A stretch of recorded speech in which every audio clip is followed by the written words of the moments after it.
The most obsolete idea is go to school, get a job, work hard, save money, get out of debt, and invest for the long term in the stock market. See, why would you save money when they're printing trillions of dollars? The gap between the 1% and 99% is massive. You see, it's not just money. You have to step back and look at the bigger picture. So what do you do? In every one of us is a poor person. There's still a poor person inside me. There's also a middle class person, and the middle class person wants security. They want that steady paycheck. And then there's a rich person. And they're all inside of us, except that it's not taught. You're taught to go to school, get a job, and get a paycheck. You're not taught how to get rich. If you read Rich Dad, Poor Dad, my rich dad refused to pay me. He said the paycheck was one of the most damaging things you could take in your life. He says the moment you take a paycheck, you're an employee, and that's the mindset. So my rich dad never paid me. He drove my poor dad, government employee, nuts. You got to pay people. You got to pay people. And Rich Dad was not saying that the paycheck was bad. He says you didn't want to be a slave to money. So as an entrepreneur, if Rich Dad folded, I just start another company. I don't need a paycheck. I don't need anybody to take care of me.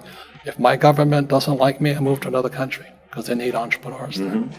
So the entrepreneur is not so much the business. The entrepreneur is really the mindset and the skill sets and the different set of rules.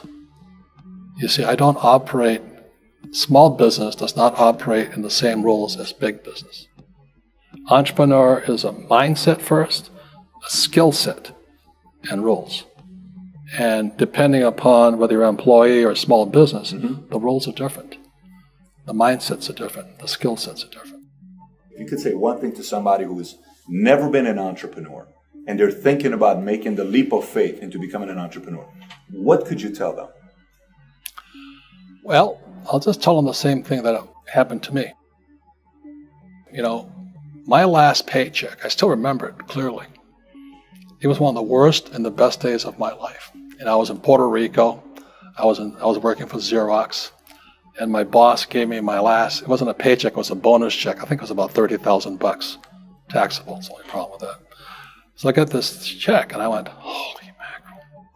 You know what I mean? So I was excited, but I was also disturbed.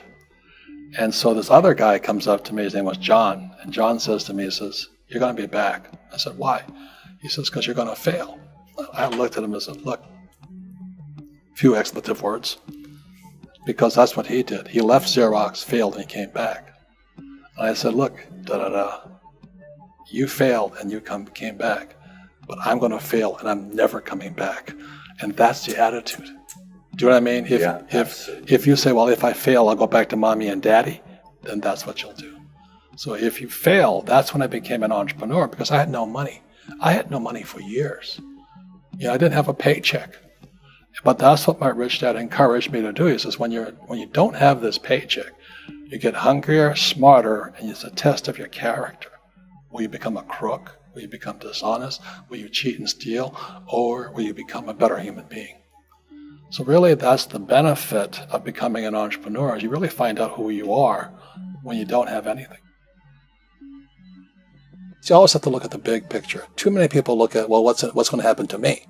When you look at the big picture, you're also going to know that when something bad happens, something good's going to happen. But you got to prepare for whatever is coming. If you think next 20 years will be like the last 20 years, you're going to get creamed. When you and I go to the supermarket and we buy a carton of milk, we always check for the expiration date. But most people do not check for the expiration date on their brains. Instead of get out of debt, I get into debt. I just refinanced $300 million in debt. I went from 5% to 2.5% interest. I made a fortune. Every month, more money comes in because my cost of money has gone down. So while some financial experts are saying get out of debt, I'm saying learn how to use debt. So when I came back from in Vietnam in January of '73, the first thing my rich dad said to me was go to school to learn how to invest in real estate. It wasn't real estate, it was how to use debt and taxes. Debt and taxes make the rich richer. Debt and taxes make the poor, the middle class, poor. So all the rich guys who are doctors and lawyers or, those guys, they're getting creamed. And they don't know why. Doctors are getting creamed. Oh, yeah, they're making more money, but the take home is less. Sure. My doctor just yelled at me. He was happy. He says, "Oh, guess what? I finally made $1 million." And I said, "Yeah, this was just 3 weeks ago." And so I said, "Yeah, well, how much you pay in tax?" He says, $750,000 in taxes. So his net was about $400,000. That's not bad. But when I make $1 million, I keep $1 million. And the reason is because I don't make it by working for money. See, if you work for money, you're taxed. So that's why lesson number 1 in Rich Dad, Poor Dad is the rich don't work for money. What we do instead is we create businesses as entrepreneurs. We acquire real estate. I don't invest in the stock market. Okay? So the reason is because as entrepreneurs, I have more control over my income, how much I make, and how much I pay in taxes. And because I'm an entrepreneur as well as an investor in real estate, I pay 0 tax. So every time I make, let's say, $1 million as an entrepreneur, I immediately invested in real estate. I have a 4-to-1 step up. So I put $1 million in real estate. I get $4 million from the bank. That's why I love banks. But the banks are screwing everybody else. Terrible. But it's good for me. That's why you say when you print, it's good for you, but when you print, it's bad for people that work for money. Because when you print, savers get creamed and people who work for money get creamed. When they print, debtors get rich. You see, debt and taxes make the rich richer, and debt and taxes make the poor middle class poorer. When we have obsolete ideas, we get obsolete results. So what's happening for most people, the idea of going to school, getting a job, working hard, saving money, getting out of debt, buying your house because it's an asset, investing for the long term, is obsolete. The world has changed. The world changed in 1971 when President Nixon took us off the gold standard and money became debt. What if we get rid of school? Then what would happen? Would it be better if we had no educational system at all? No, I'm saying education is more important before. It's just obsolete. There's Moore's Law which states information doubles every 18 months. In other words, everything's obsolete 18 months. So, and this is just a recent phenomenon. So when you come out of school, you're already obsolete. And that's why I'm the old guy, I meet my friends who went to Harvard. I went to Harvard. I said, yeah, that was how long, 50 years ago? Today, the banks are charging you interest to save money. In other words, banks don't want your money because they printed too much of it.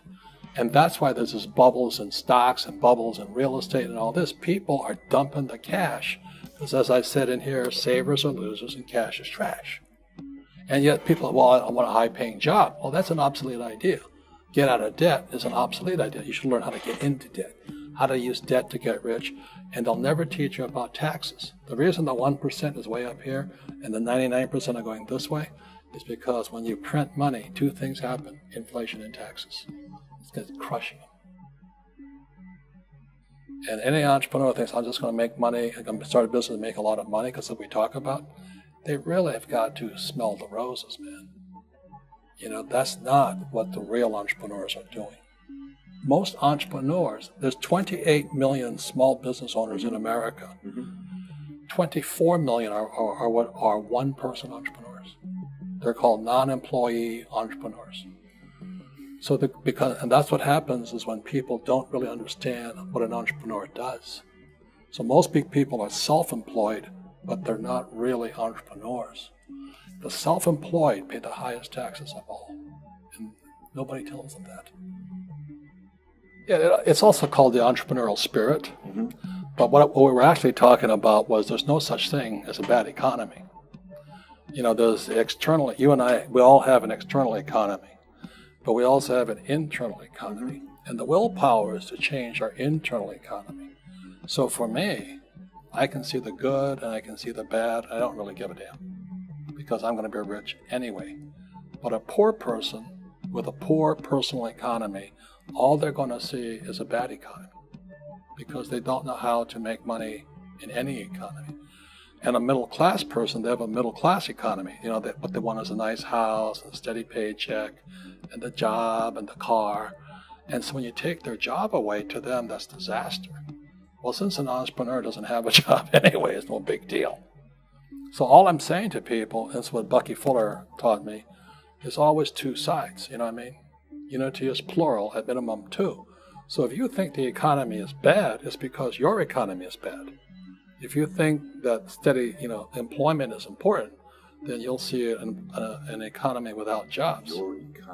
Your economy versus the external economy. What you control versus what you can't control. I can control. Yeah, it's called an internal focus versus an external focus. So the real entrepreneur has an internal focus. That if they fall down, they say, "Oh, this is good, because I'm going to go up higher."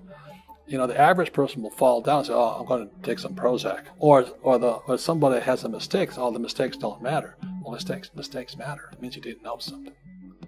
But a real entrepreneur, whether they fall down, they always can go up. They can stand back up and go higher. That no matter what happens to them, they get stronger and better and smarter and happier. But a person with a weak internal mindset is that they're so afraid of what happens, it generally happens. Like, people who are afraid of losing their jobs, they generally lose their jobs. You know what I mean? Yeah, so everything you can comes through you.